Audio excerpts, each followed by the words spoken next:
తిరుమలలో తలనీలాలు సమర్పించే భవనాలను కళ్యాణకట్ట అని వ్యవహరిస్తారు. ఇది మనందరికీ తెలిసిన విషయమే. అసలు తలనీలాలు సమర్పించే ఆ ప్రదేశానికి కళ్యాణకట్ట అని పేరెందుకొచ్చింది చూద్దాం. ఇదివరకు తిరుపతి దగ్గరలో ఉన్న కళ్యాణి నది ఒడ్డున తలనీలాలు తీయడం అనేది జరిగేదట. దాంతో అక్కడ తలనీలాలు తీసే ఆ ప్రాంతాన్ని కళ్యాణకట్ట అని పిలిచేవారు.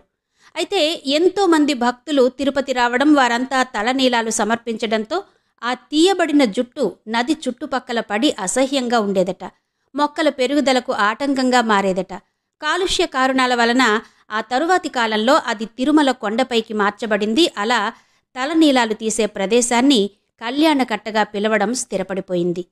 ఇక తిరుమలలో ఆలయానికి సమీపంలోనే 3 అంతస్తులతో అన్ని వసతులతో ఉన్న పెద్ద భవనం దేవస్థానం వారి చేత నిర్మించబడింది. ఇది తిరుమలలో ప్రధాన కళ్యాణకట్ట. ఇక్కడ క్షురకుల్లో పురుషులతో పాటు స్త్రీలు కూడా ఉంటారు. మొదట్లో ఈ కార్యక్రమంలో అందరూ పురుషులే ఉండేవారు. అయితే స్త్రీలు కూడా ఎక్కువగా తలనీలాలు సమర్పిస్తుండడంతో వారి సౌకర్యార్థం 2005 మేలో తొలిసారిగా 100 మంది మహిళా క్షురకురాళ్లను నియమించింది తిరుమలలోని దేవస్థానం.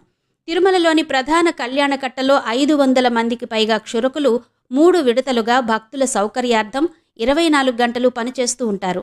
రద్దీగా ఉన్న సమయంలో అదనంగా మరికొంతమంది క్షురకుల్ని తిరుమల తిరుపతి దేవస్థానం నియమిస్తుంది. కళ్యాణకట్టలో ఉచితంగానే గుండు గీస్తారు. తిరుపతిని ప్రతిరోజు సందర్శించే వేలాది మంది భక్తుల్లో 3వ వంతు మంది తలనీలాలు సమర్పిస్తారని అంచనా.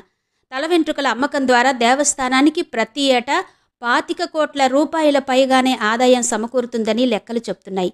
ఇది కళ్యాణకట్ట వెనుక ఉన్నటువంటి కథనం.